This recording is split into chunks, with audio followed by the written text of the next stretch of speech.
Welcome to The Disappearing Mind, a unique podcast helping you find clarity and support along your dementia journey.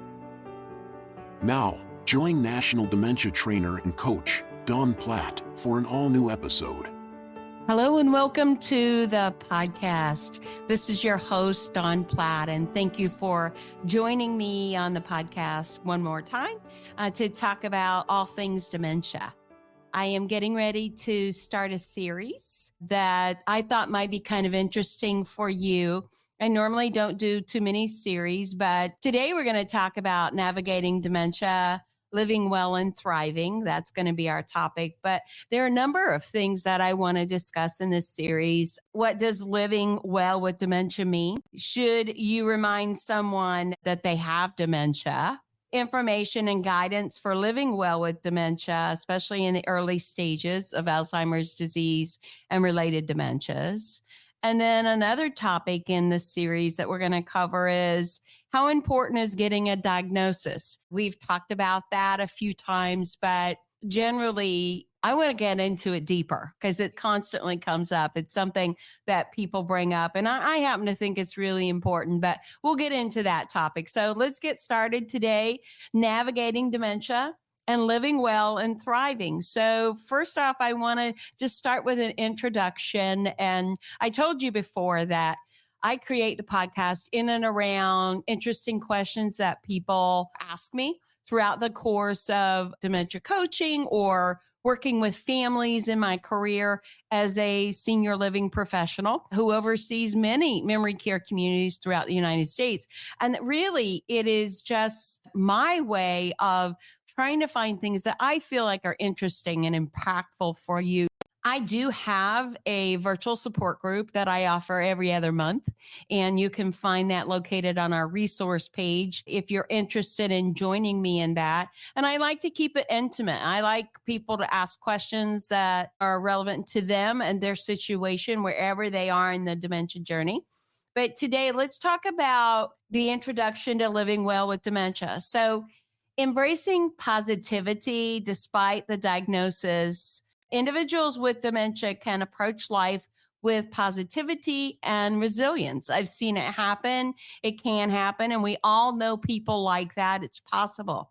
But finding joy and purpose in everyday moments are really the strength of what I see when I meet those people or when I talk to those people, is they use that as their way to overcome when life gives them lemons and they make lemonade. So this is possible.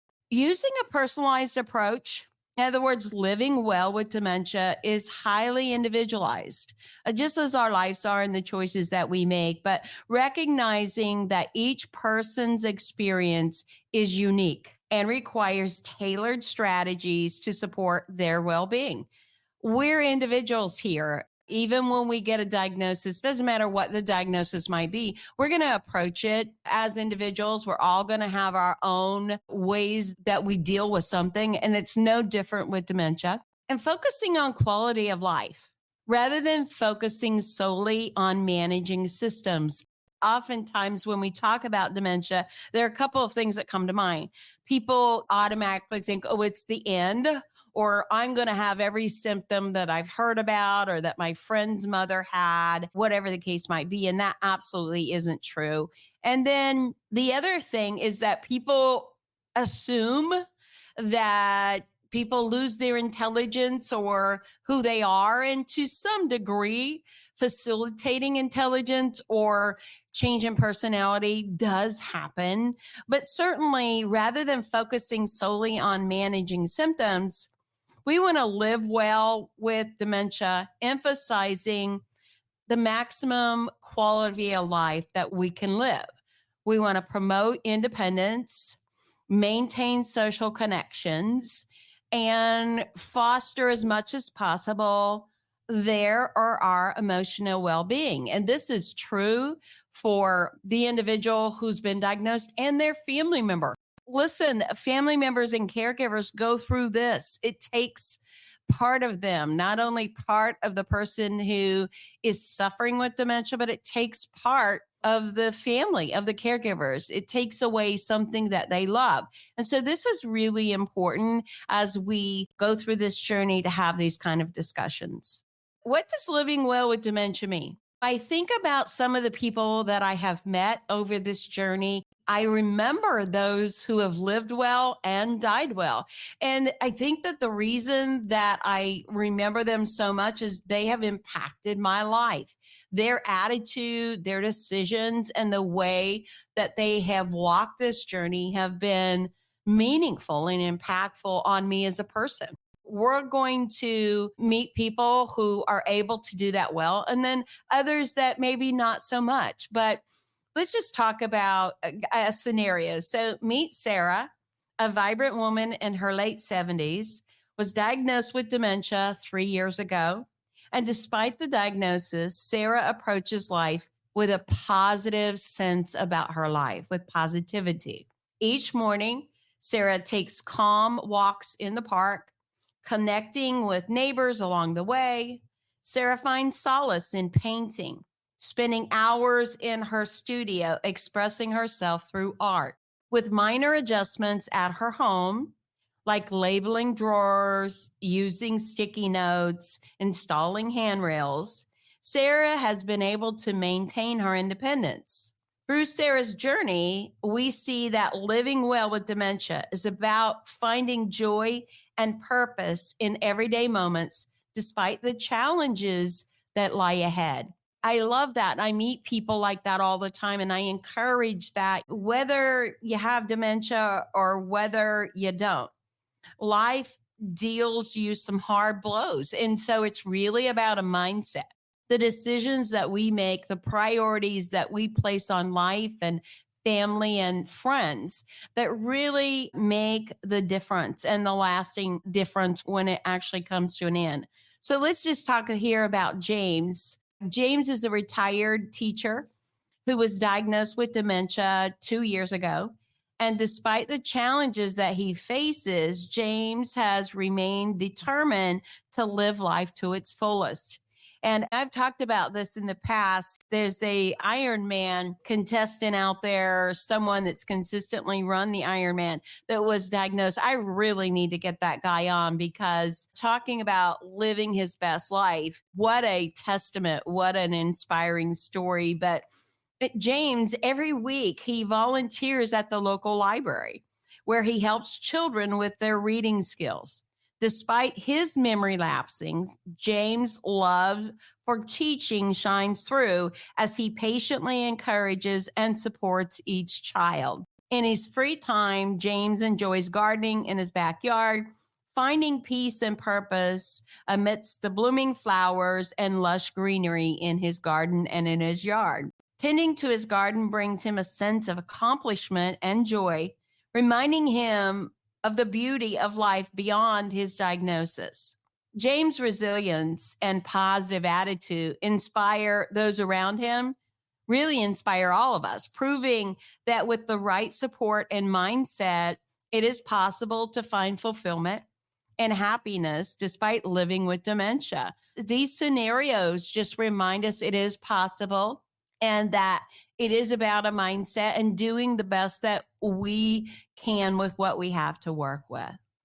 So, what is the importance of focusing on quality of life despite a diagnosis of dementia? Well, let's emphasize and take a look at the importance of individuality here. I've alluded to that multiple times, discussed it just earlier, but we're all individuals. We're all individuals here. Each one of us has our own unique preferences, our own strengths, and our limitations, frankly. And what works for one person may not work for another. But it's important to understand that utilizing person centered care and individualized approaches to support, really focusing on understanding each person's background, interests, and values will provide the best outcome. We all come from a different culture, ethnicity, religious values, maybe states or nations that we come from. It's really important to understand that these factors can come into play and we are individuals. But living well with dementia is highly individualized concept as it should be. Each person's experience of dementia is very unique and may require different approaches for living well. We can have the same diagnosis, we can even be in the same stage, but there are a lot of other factors, external and environmental factors that we're going to talk about that are going to influence that diagnosis and our quality of life in general. Let's talk a little bit about maintaining independence and autonomy, because I think this is really important.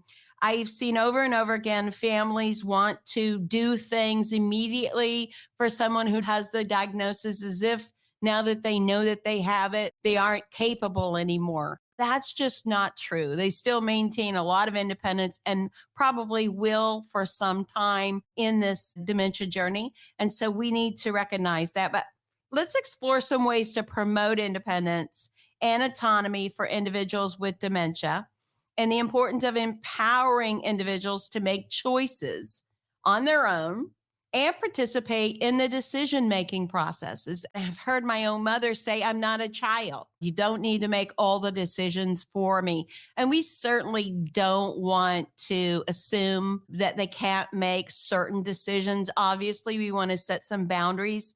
But I think that one of the things that people are fearful of is loss of control and not being able to make their own decisions. It's really important to listen and to know when to step in and when to allow them to make their own decisions. Utilizing strategies such as assistive technologies, implementing memory aids, or simplifying tasks to help individuals with dementia maintain independence in daily activities may prove helpful. Obviously, you want to explore these opportunities so that they have the supportive tools and technology that they need when they need it. And I think that that's going to be very important. There can be a balance between promoting independence and ensuring safety. And I have a whole podcast on safety. We're going to talk a little bit about it here. That's a whole other topic. But acknowledging that some level of assistance may be necessary while still empowering individuals to make choices and maintain control over their own lives. So there may be some days or some hours of the day that you will need to assist your loved one. And then other times that they're really sharp and may not need it. And you need to be able to kind of determine the difference between those times and allow that to happen as long as it can happen. That's really important.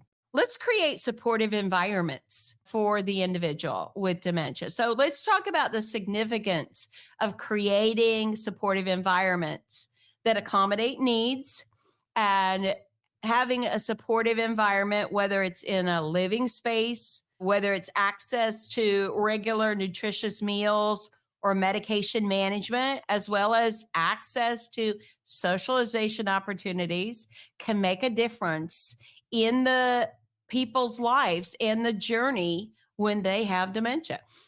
Listen, people who have supportive environment, whether it be their living accommodation or friends and family, or making sure that they are well hydrated, get exercise, get social stimulation, nutritious meals, really makes all the difference in the world. And being in a senior living environment, I can tell you oftentimes I see improvement in individuals who move into an assisted living or a memory care environment because they are getting the support they need. They're getting the medications they need. They're getting hot meals and they're getting nutritious meals and opportunities to be active and to socialize. Really, it's a very, very important part of the dementia journey. Modifications to the physical environment can foster a sense of safety and security for those who have dementia and their caregiver. This modification can be anywhere from installing grab bars to making sure that there are not a lot of throw rugs that people can trip over, not a lot of steps that they have to navigate, a number of things that we want to look at in the physical environment. And some of the modifications will be to the home environment, such as installing grab bars, improving the lighting, or decluttering spaces to reduce confusion and enhance safety for the individuals with dementia. These things all become important. And if you're not a person or a caregiver who knows and understands that, employ a professional such as an occupational therapist who can really evaluate home safety or driving safety or any of those types of things. That is going to be very helpful to the individual. The last thing you need to do is to have the home environment be unsafe or be an obstacle to the individual's processing skills. You want to make sure that everything is in place, it's convenient, it's modified for their use. Creating environments that promote comfort, familiarity, and sensory stimulation, considering factors, take them into play, such as color contrast, signage, access to nature can be positive ways to create a supportive environment. So we've talked about visual deficits that can come with dementia and understanding that things that are all white or all black are going to appear differently to the individual with dementia. Outside cueing or visual cueing through signage so that they can determine where they are, what something is used for, is really important, as well as access to outdoor spaces, fresh air, are positive ways to create a supportive environment. Access to resources and support is another way that we've talked about utilizing on navigating the dementia journey. So I cannot stress enough the importance of accessing resources and support networks for both individuals with dementia and their caregivers and families. Ask your physician, maybe your local hospital, family, and friends about what's available in your local market, what local support services they might know about, such as a dementia-friendly community programs, adult daycare, support groups for the individual or the family, or even respite care options. What are the options that may be available? And of course, with that, there are some barriers to accessing support. And generally, those barriers are just really lack of awareness. You may not have had any reason to know about these programs or these support because you've never walked the dementia journey before, but others have. And they're able to share with you some of the resources that they have accessed. Financial constraints can be another barrier, or perhaps geographical isolation or location. Maybe there are not a lot of resources in your small town, or you live in a rural area as compared to a metropolitan area. Explore ways to overcome these barriers through outreach efforts and collaboration with community partners, certainly with your physician and your local hospital. So the role of community organizations, support groups, and healthcare professionals in providing this assistance and guidance can really be invaluable on the dementia journey, even if you don't currently need it. I've always said, and I promote, take a look at the options well in advance. So when you have the opportunity or the need presents itself, you already know what the options are. It doesn't hurt to do the investigation, to gather the information. You don't have to use it, but the last thing you want to do is need it and then have to go through that process at the time. The other topic I want to talk about in navigating the dementia journey and living well is promoting mental and emotional well-being. This is really important. The importance of meaningful engagement and social interaction in maintaining cognitive function and emotional resilience is a critical step for those with dementia. It really is going to make a difference for you and your loved one. Activities that will tap into the individual's interest and past experiences help preserve cognitive reserve and function and support them in quality of life. In the long goodbye, we lose people by little bits and pieces. Tapping into these things that are going to keep these activities alive for them is going to really be very beneficial when it comes to quality of life. Some practical strategies for promoting mental and emotional well being for individuals living with dementia. So, activities such as reminiscent therapy, music, or art therapy, these things promote cognitive stimulation and emotional expression. Activities that stimulate cognitive function also includes social engagement and emotional connections. Stay close with the family. Be involved in family birthday parties, family outings as much as possible. Social engagement with your neighbors, with old friends. These things are going to be really important. There's going to come a time when you're going to have to decide how much of that you can still do. But as long as you can navigate some of it, I highly encourage it because it will promote the person's sense of well being. Let's talk about navigating and addressing the stigma and the misconception behind dementia. I cannot tell you how many people have a hard time with this point on the dementia journey, but thank God that many famous people and their families who have been diagnosed with dementia are now sharing their diagnosis and shedding light on the condition, educating the general public to its impact.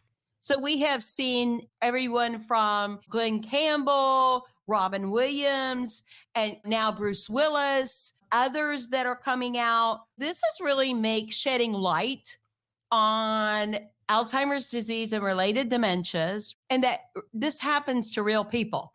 So I think that that's really going to help with the stigma that we encounter with friends and family and even neighbors. It's out of ignorance. They don't understand what's happening. And so many you'll lose contact with. But if you decide to share it, this private moment with them, it can be very beneficial to you and to others, but it's a personal choice. If you share it, when you decide to share it, how you decide to share it, and to whom you decide to share it with. These are all personal choices that are yours to make. But I think as we continue to make people aware, the podcast was created for awareness. I think that we're going to see a difference in this misconception and the stigma that many families and individuals face. So there are many strategies for raising awareness that you can participate in. There are challenging stereotypes and promoting a more inclusive and supportive attitude towards people living with dementia, both in the community and broader society, really is our goal because dementia is everywhere. It is one of the fastest growing conditions and diseases that we face internationally, but certainly here in this nation. We want to make sure that we're part of that discussion. We're the person who has an ear when a friend knows you've gone through it and now they're calling you to ask about your experience. Be that person that is influencing what others know by sharing your own experiences if you can and if you choose to do that.